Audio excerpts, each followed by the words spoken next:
أعوذ بالله من الشيطان الرجيم. بسم الله الرحمن الرحيم. وبالحق أنزلناه وبالحق نزل وما أرسلناك إلا مبشرا ونذيرا وقرآنا فرقناه لتقرأه على الناس على مكث ونزلناه تنزيلا قل آمنوا به أو لا تؤمنوا إن الذين أوتوا العلم من قبله إذا يتلى عليهم يخرون للأذقان سجدا ويقولون سبحان ربنا إن كان وعد ربنا لمفعولا ويخرون للأذقان يبكون ويزيدهم خشوعا قل ادعوا الله أو ادعوا الرحمن أيما تدعوا فله الأسماء الحسنى ولا تجهر بصلاتك ولا تخافت بها وابتغ بين ذلك سبيلا وقل الحمد لله الذي لم يتخذ ولدا ولم يكن له شريك في الملك ولم يكن له ولي من الذل وكبره تكبيرا. صدق الله العظيم. ما شاء الله، جزاك الله خيرا. الكلمة الثانية كلمة الترحيب تولاها فضيلة الشيخ محمود بلدي.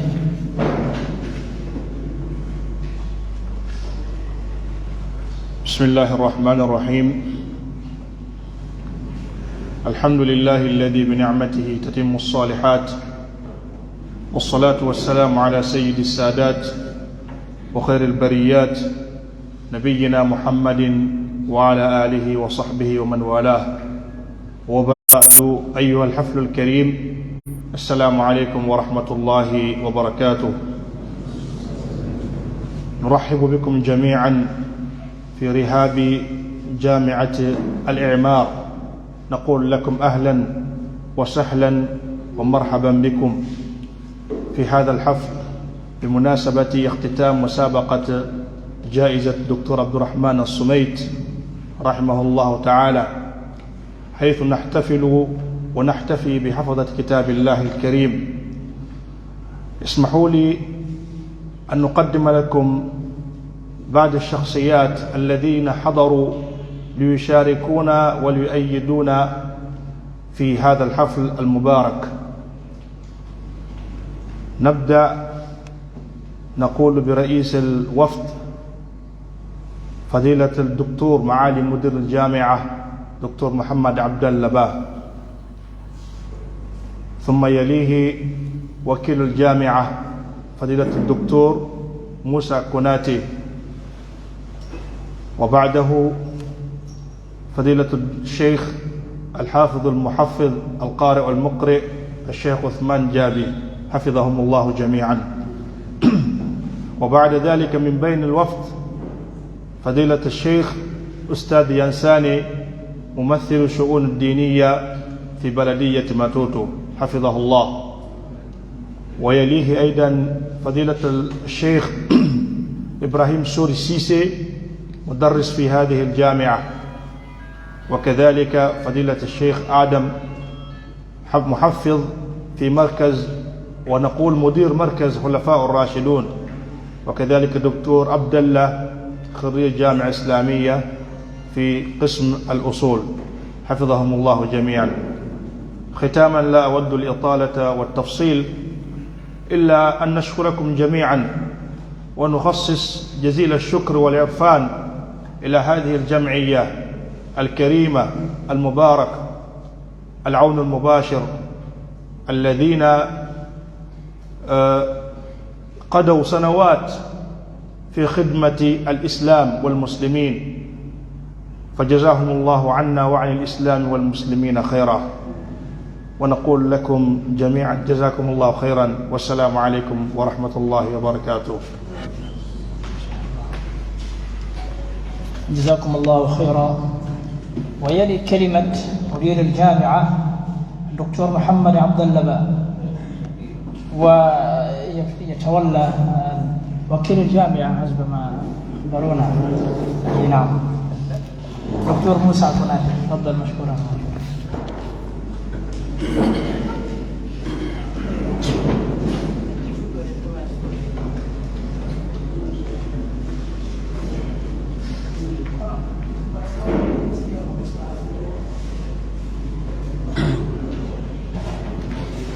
أعوذ بالله من الشيطان الرجيم.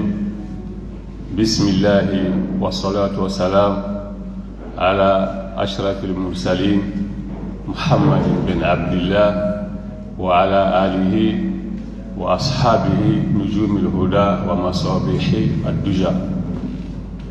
أصالة عن نفسي وباسم سيد مدير الجامعة وباسم الموظفين كافة، يشرفني أن أقدم لكم باسم جامعة العمار تحياتنا الأخوية المتمثلة في السلام عليكم ورحمة الله تعالى وبركاته. فهذه المناسبة إنها لعظيمة جدا وقيمة ومميزة، لأنها تتعلق بحدث من الأحداث المتعلقة بحفظ كتاب الله سبحانه وتعالى في هذه البلاد. فلنا وقفة يسيرة مع هذه المناسبة، وتتعلق بأني من الشواهد العلمية للمسيرة الدعوية للشيخ الراحل رحمه الله تعالى. وأذكر أني تلقيت رسالة خاصة من الشيخ رحمه الله في حدود 2009 وكانت المراسلة تتعلق بالكتابة حول دخول الإسلام إلى المناطق الغابية غير المسلمة.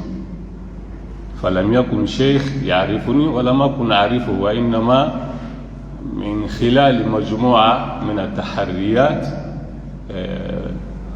اهتدى إلي عبر المكتب الفرعي في زيركوري، وكان رئيسه يومه المغربي محمد ناصري.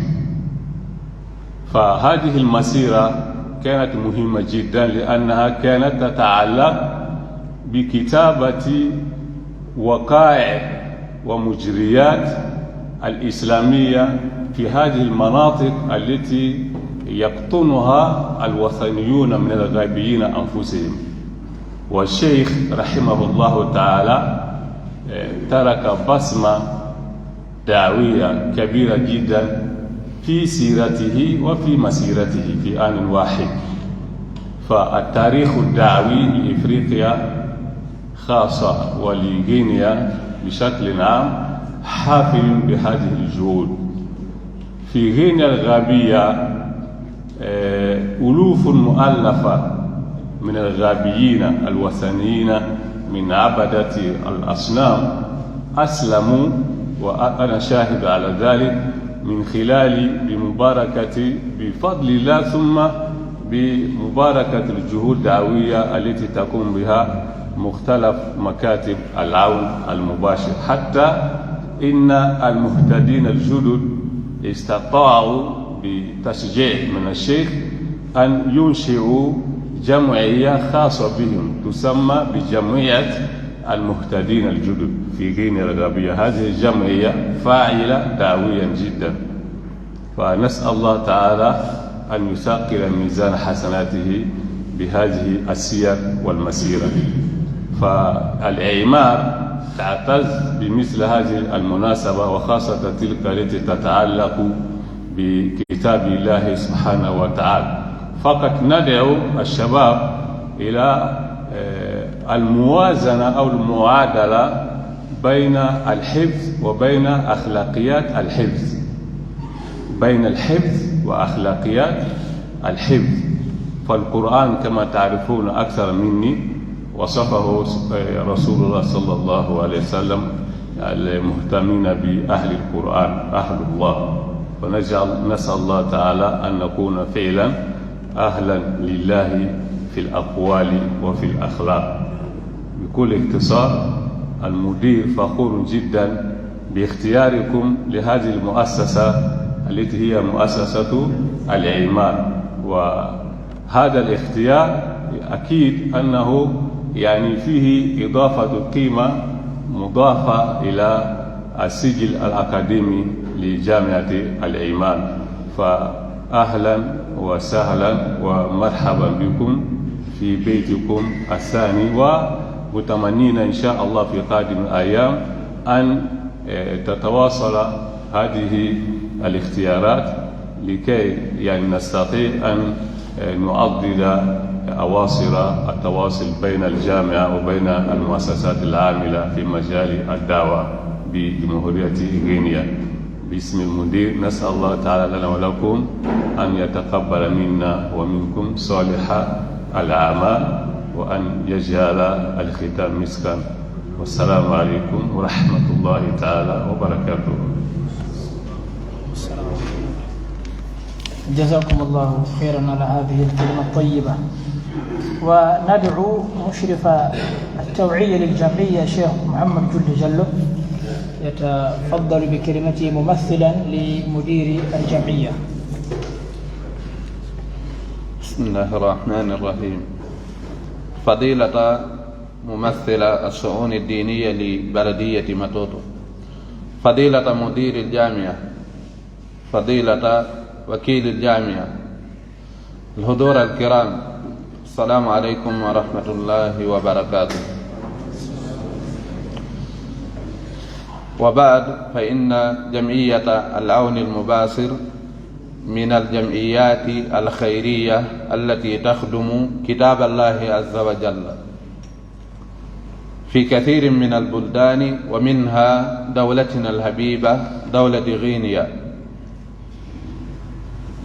ومن الأدلة على قيامهم بخدمة هذا الكتاب العزيز أن لهم ما يقارب 800 طالب من طلاب حفظ القرآن الكريم في المراكز، ولهم ما يجاوز 30 محفظا، إضافة إلى ما لهم من المشاركة في كثير من الجهات الخيرية كحفر الآبار وبناء المساجد. فلهم في المساجد والآبار ما يزيد على ألوف من الأعداد، وهم يعملون في دولتنا الحبيبة منذ سنة 1982، ما يقارب 30 عاما، وخدماتهم لا تؤد ولا تحصى. فنشكرهم على خدمة الكتاب العزيز بإقامة مثل هذه المسابقات، وإعطاء المتسابقين جوائز ترغيبية تحفيزية تشجيعية، فجزاهم الله خير الجزاء.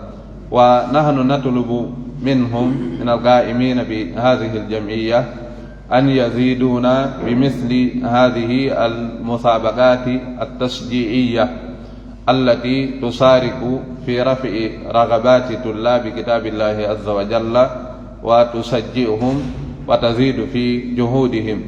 ونشكر كذلك جامعة الإعمار التي فتحت لنا أبوابها على مصراعيها، فجزاهم الله خير الجزاء.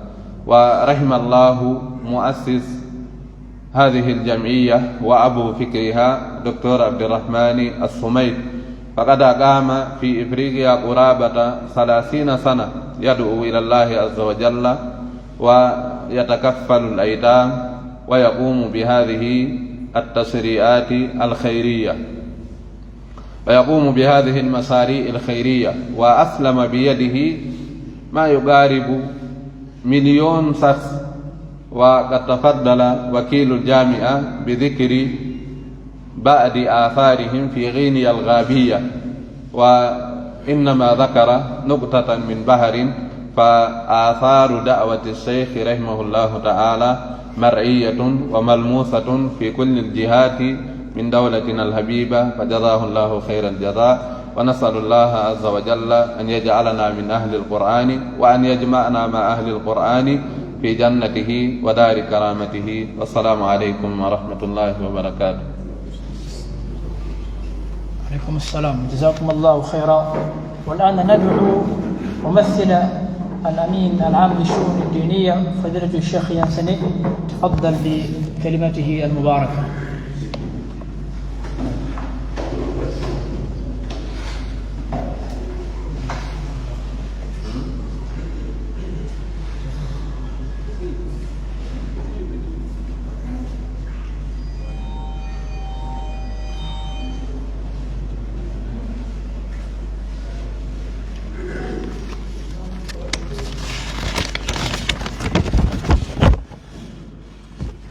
أعوذ بالله من الشيطان الرجيم. بسم الله الرحمن الرحيم. الحمد لله الذي بنعمته تتم الصالحات وتنشر الخيرات والبركات، الذي أنعم علينا بالإسلام والإيمان وفضلنا على كثير ممن خلق تفضيلا، وقضى به أن تستقبل هذه الشهر الكريم، شهر رمضان، شهر القرآن وشهر الرحمة وشهر القرآن، حيث قال: شهر رمضان الذي أنزل فيه القرآن هدى للناس وبينات من الهدى والفرقان. وأشهد أن لا إله إلا الله وحده لا شريك له، وأشهد أن محمدا عبده ورسوله، بلغ الرسالة وأدى الأمانة ونصح الأمة. باسم الوزير للشؤون الدينية وباسم الشيخ للشؤون الدينية في البلدية وباسم جميع المساجد في هذه الحارة، أقول السلام عليكم ورحمة الله وبركاته. فأشكركم لهذه الدعوة. إن دل على شيء فإنما يدل على خطر الظن بنا، وأشكركم على جهودكم الجبارة، لأني من خريج هذه الجامعة العريقة،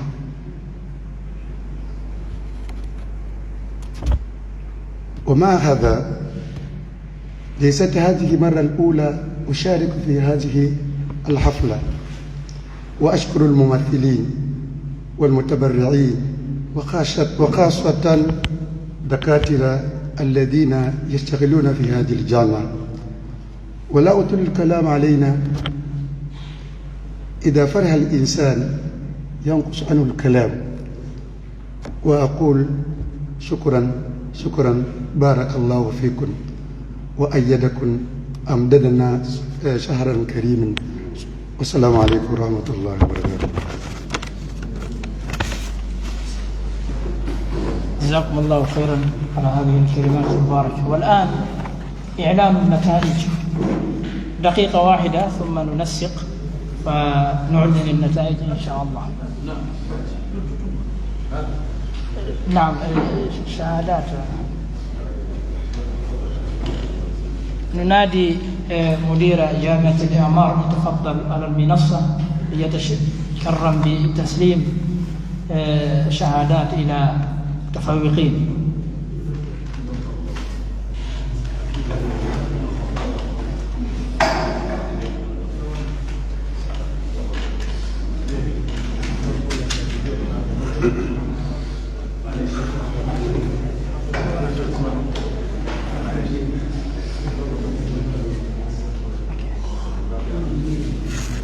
أيوة، إحصائيات المسابقة، لقد تم تسجيل 60 مشاركا لهذه الجائزة المباركة، وتنافس فيها 45.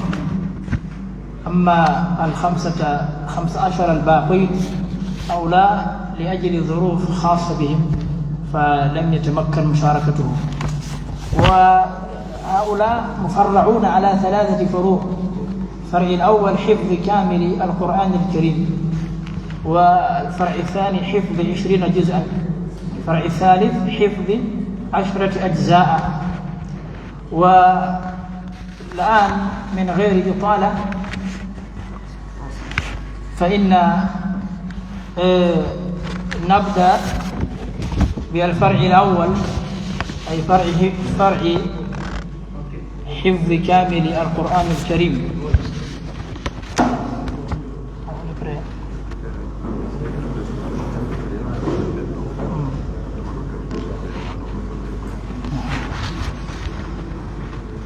إذا ننادي ممثل الأمين العام للشؤون الدينية على المنصة ليكرمنا بتسليم شهادات إلى الأوائل.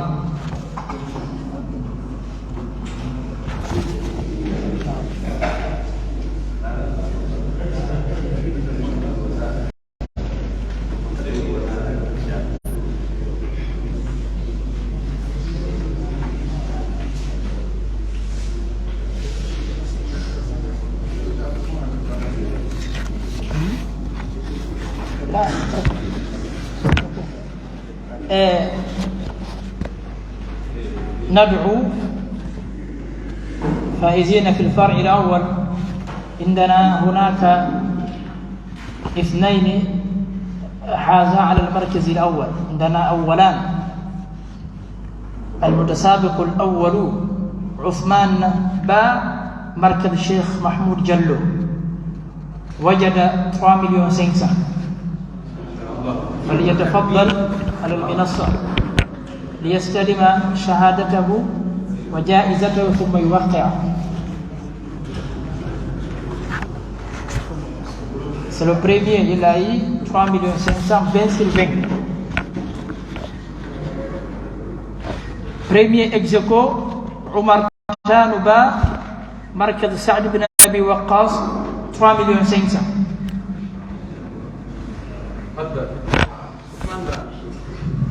عثمان با تعال هنا وتستلم جائزة. إذا troisième عرف. bon nous avons عندنا 2 ثالث 3 ex aequo. في الأصل أن الجوائز هي محددة للأوائل 3، ولكن وجدنا الثالثة والرابعة يستويان، فتم تقسيم جائزة الثالث للثالث والرابع. فعندنا عرفان محمد كونتي دار السلام 1,500,000. troisième ex aequo محمد باتي جلو آل مختار 1,500,000. كل من نودي يذهب.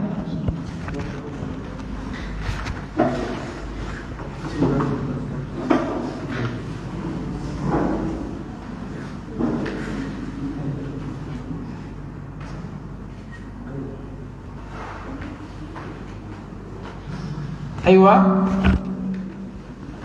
الخامس عبد الرحمن جلو مركز التنوير 500,000، فليتفضل. عبد الرحمن جلو. أما من السادس إلى الأخير هؤلاء عندهم 8 ركوب 1,000,000. هذا من كرامة الجمعية، فنناديهم يأتون بسرعة يستلمون الشهادة ثم يأتون ويستلمون 8 الركوب. عندنا سيزيم محمد بوب جلو الخلفاء الراشدون كان موجود يأتي بسرعة.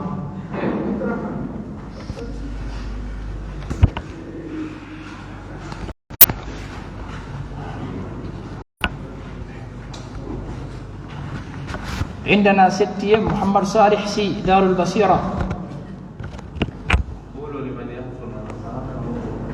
كل من حصل الشهادة يذهب ويستلم 8 الركوب. 8 مريم جلو نور الهدى.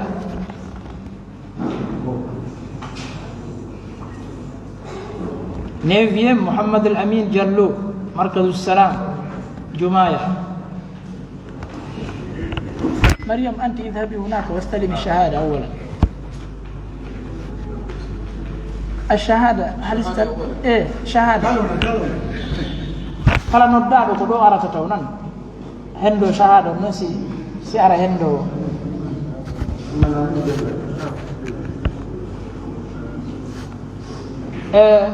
ديزيم عثمان جلو مركز حراء.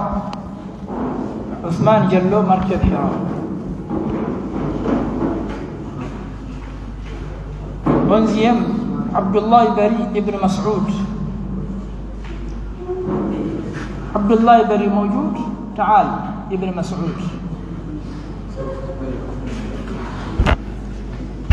دوزيم سليمان سو عثمان ابن عفان.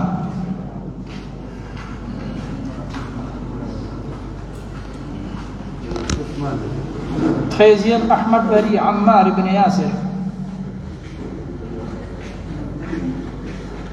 14 محمد بن جلو الإيمان.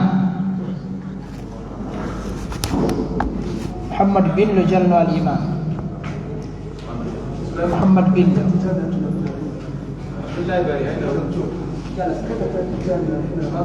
ثم محمد بن جلو الإيمان أرجينا. ثم ننادي فضيلة الدكتور مدير الجامعة تفضل للمنصة تكريم الفرع الثاني.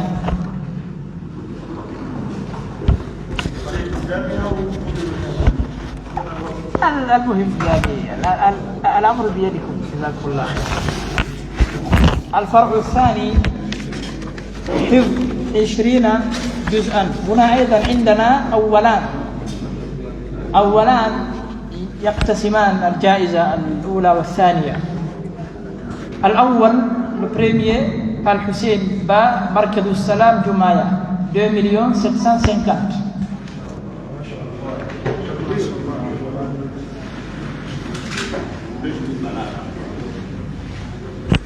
بريمير اكزيكو أحمد جلو مركز أبي ابن كعب 2,750,000.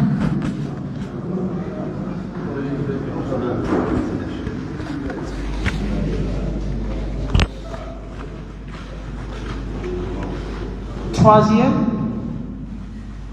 عثمان ساجو بري عثمان ابن عفان 2 millions.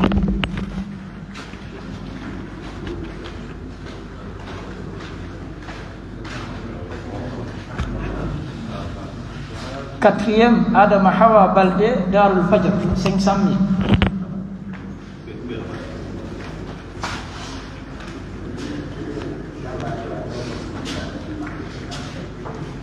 cinquième Hamidou Bari Albanoun 500,000.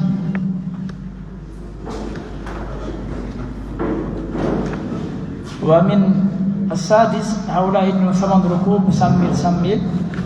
عندنا سيزيم يوسف با ابن مسعود. يوسف با ابن مسعود. septième محمد جمع جلو الخلفاء الراشدون.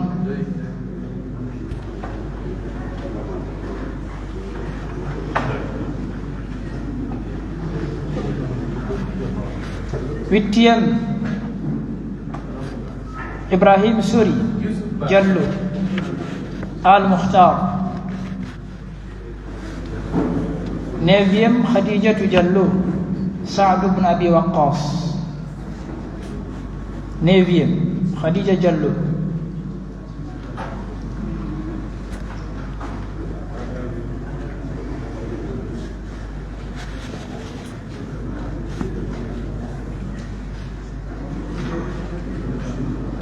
dixième سليمان بري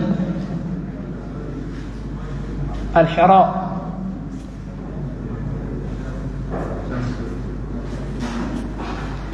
onzième محمد سو مركز الشيخ محمود.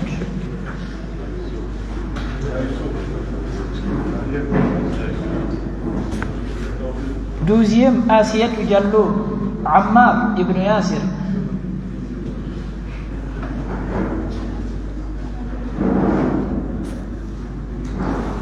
13e محمد علي فوفنا مركز مسنجي.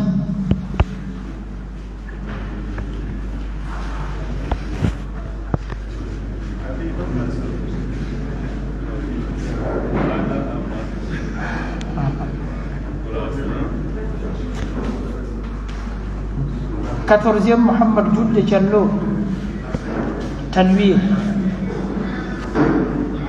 جماعة تنوير ليستلم، هو يبدو غير موجود، ليستلم.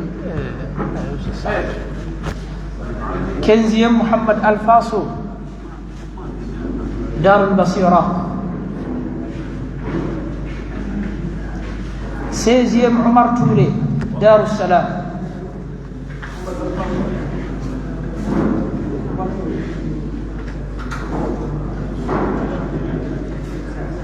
ثم ننادي شيخنا ووالدنا ومقرئنا الشيخ الحاج عثمان جابي يتفضل على المنصة هو ومشايخ المحفظون ليقوموا بتكريم الفائزين في الفرع الثالث.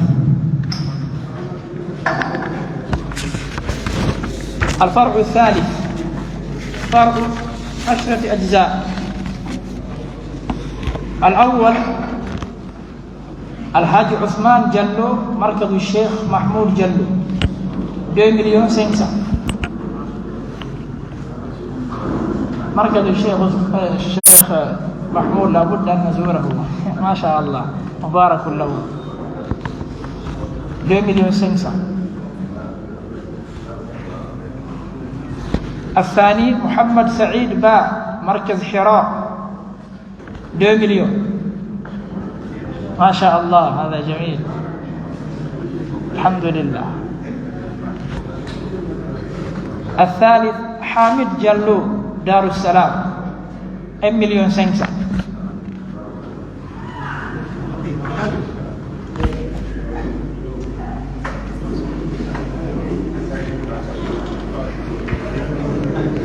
الثالث حامد جلو نعم. الرابع محمد كاوين جلو ابن مسعود 500,000. ابن مسعود. الخامس الحسن بانغورا نور الدين. الحسن بانغورا نور الدين 500,000. ثم ننادي الباقين لهم ثمن ركوب. سادس شرن مختار جلو آل مختار.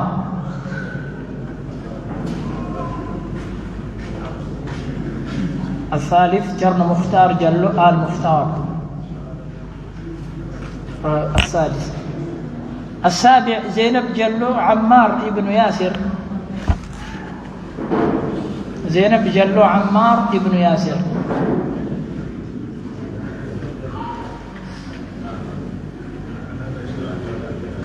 الثامن إبراهيم جابي عثمان بن عفان. لا ريبريزنتان. إبراهيم جابي عثمان بن عفان. التاسع عبد الله جلو دار البصيرة.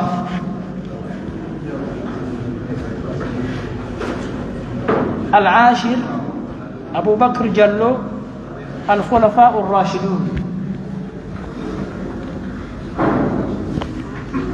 عبد الله جلو لا أبو بكر جلو الخلفاء الراشدون.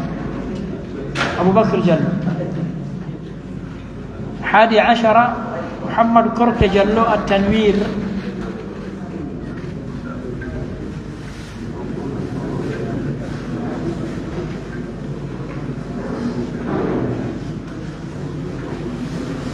محمد كرك جلو التنوير.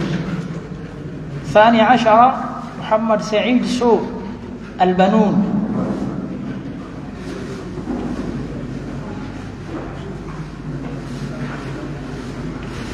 13 محمد سمب جلو الإيمان. محمد سمب جلو الإيمان. 14 فاطمة جلو أبي ابن كعب.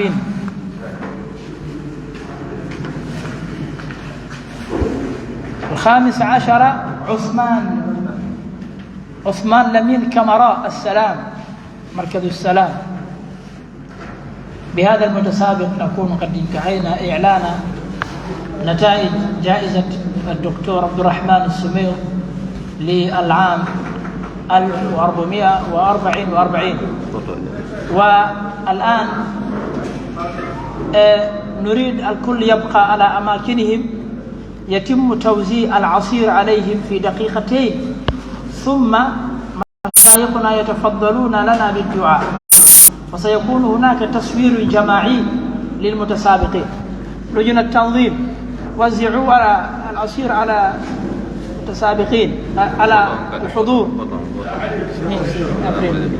لا تنتهز الفرصة لتخبر عن معهدنا هذا.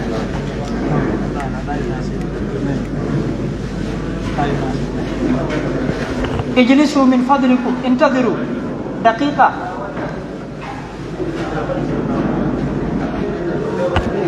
دقيقة نطلب من مشايخنا مهلة بسيطة جدا.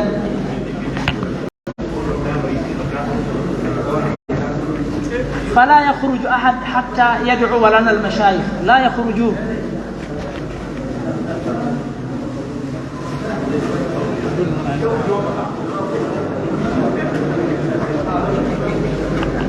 on jonnayno ɓe ji on e poore way koye ɓe mi seddana jogano hoore makko ɗo ko retan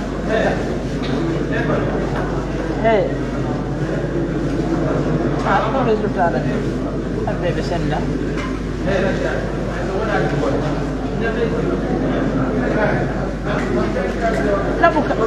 naɓu casier on senda ko ɗoyitira ɓawo jonna poore.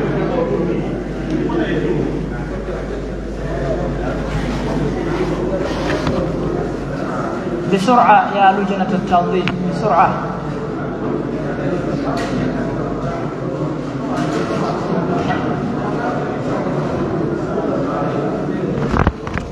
أنا شايف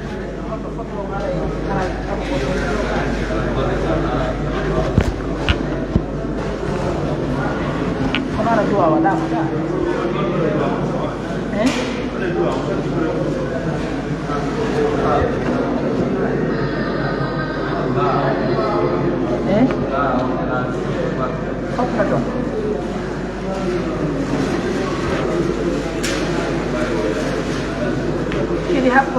Happoni.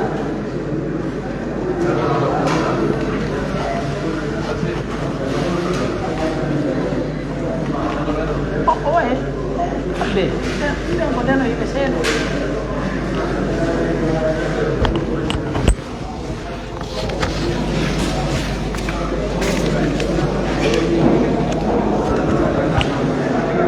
نعم، هل انتهى؟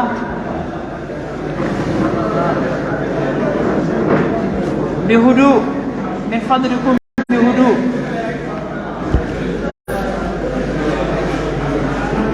يا مشايخ بهدوء، بهدوء.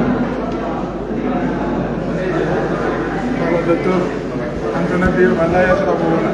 ها؟ أنت نبيهم أن لا يشربون. ولكن لا تشربوها الآن، لا تشربوا الآن، لأني أرى يتبع هذا يريد أن يختفي تحت المجلس ويذوق شيئا.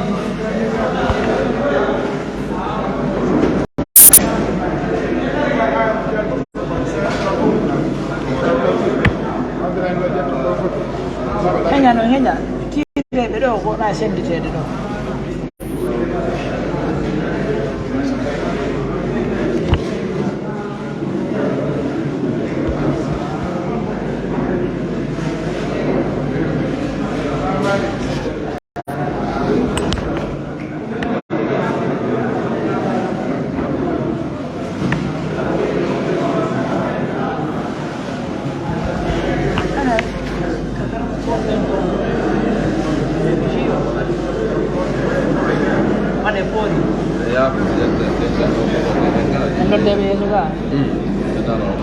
You do it out.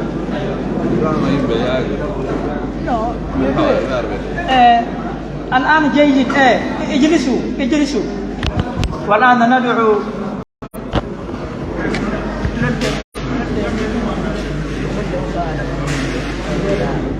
نعم. والآن ندعو أستاذ جابي للدعاء لتدعو لنا. بعد الدعاء طلاب تأتون ثم نصور جماعة إن شاء الله. سوينا الدعاء.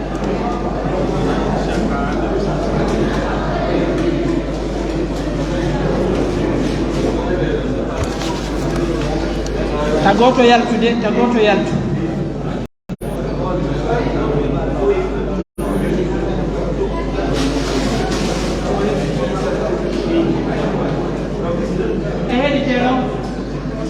بسم الله الرحمن الرحيم.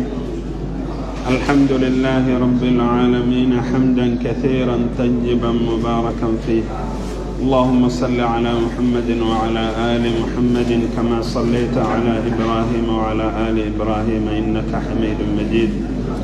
وبارك على محمد وعلى آل محمد كما باركت على إبراهيم وعلى آل إبراهيم في العالمين إنك حميد مجيد.